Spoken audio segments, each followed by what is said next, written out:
Hey babe, Elliotte Friedman is dropping more trade rumors. I love that meme so much. I apologize if it makes anybody uncomfortable, but hey, Elliotte Friedman has gone out there as one of the more prime-time MVPs the past few days when it comes to breaking NHL trade rumors and actual trades themselves. Let's go over onto the recent episode of the 32 Thoughts podcast where Friedman and Merrick talk about a few other teams.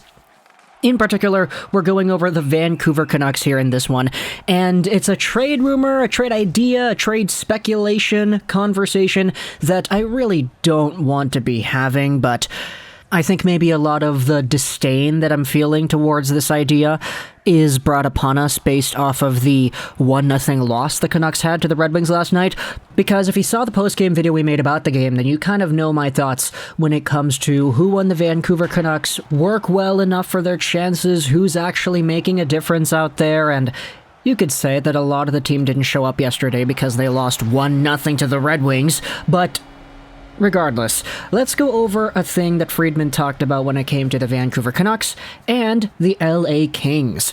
As always, the link to the podcast will be available in the description if you want to go ahead and listen to the entire show. I do think the Kings and the Canucks have been in touch off and on quite a bit the past little while. I do think that Conor Garland is a name that has come up between the two teams. I don't know if it's going to happen or not.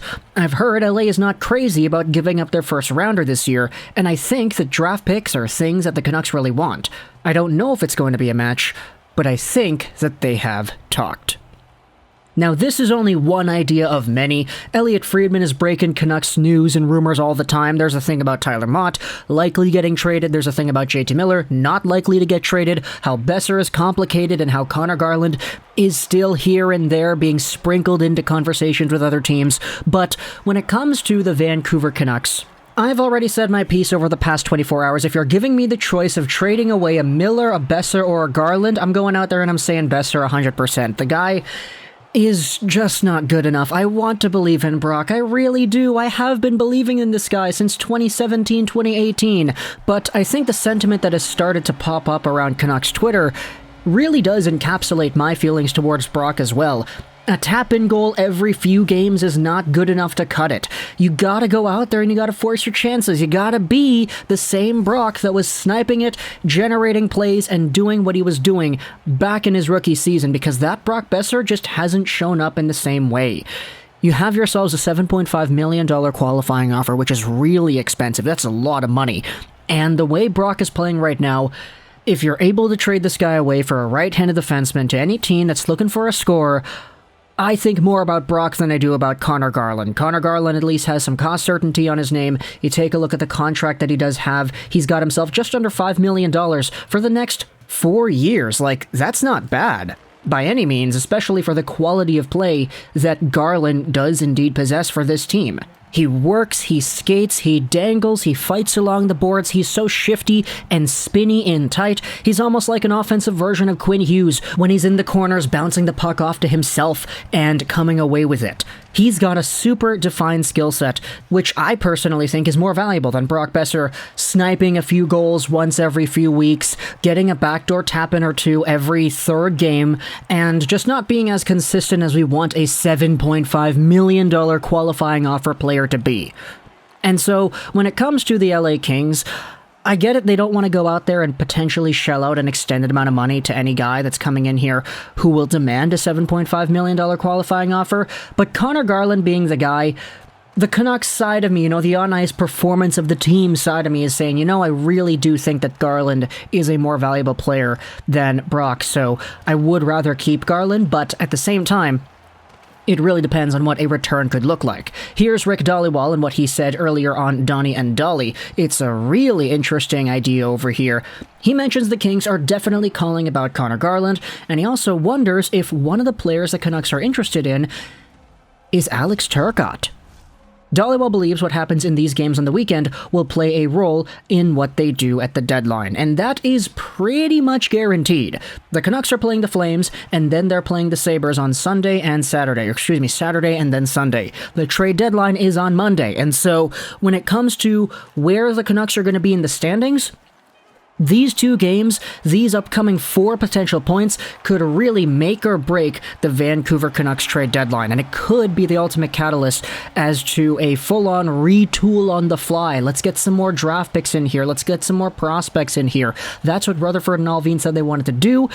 And these next 2 games are pretty important because they come immediately before the trade deadline. One of them is against a division rival, and the team is already exhibiting what was the worst-case scenario from yesterday's matchups of games, losing to Detroit in regulation. While on the out-of-town scoreboard, LA wins, Edmonton wins, Vegas wins, Dallas wins. It's the worst-case scenario, and the playoff odds, if you're taking a look at the mathematics behind it, they took a huge nosedive after last night.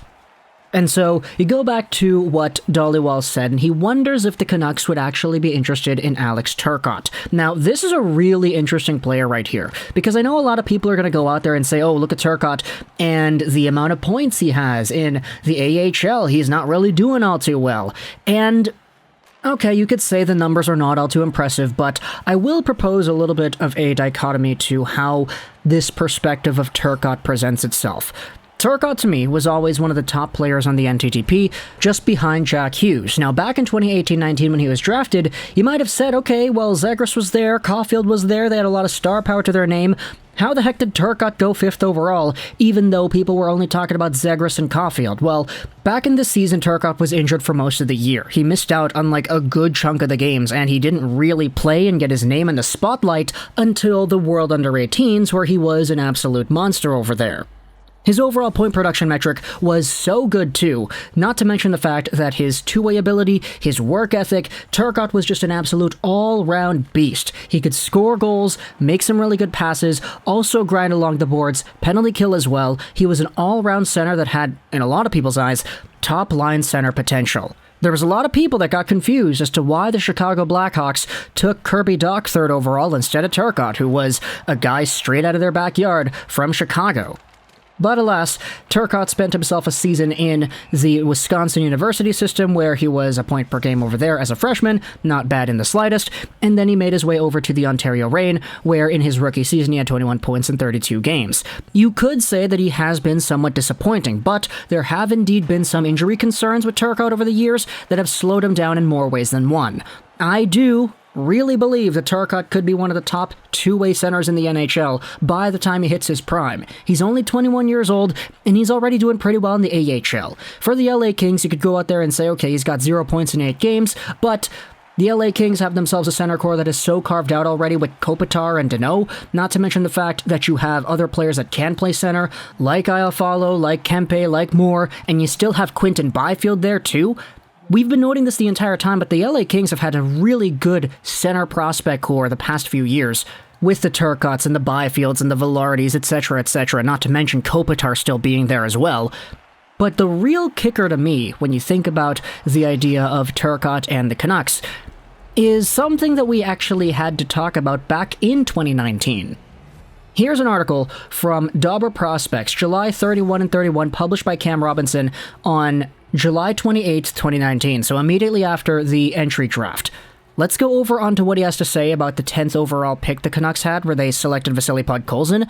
The Canucks appeared armed and ready to either move up or down in the first round.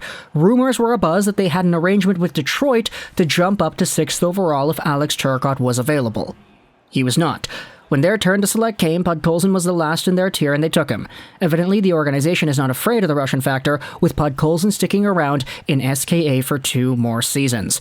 We made a video about this back then too, how the Vancouver Canucks almost traded up with the Red Wings to draft Alex Turcotte in 2019.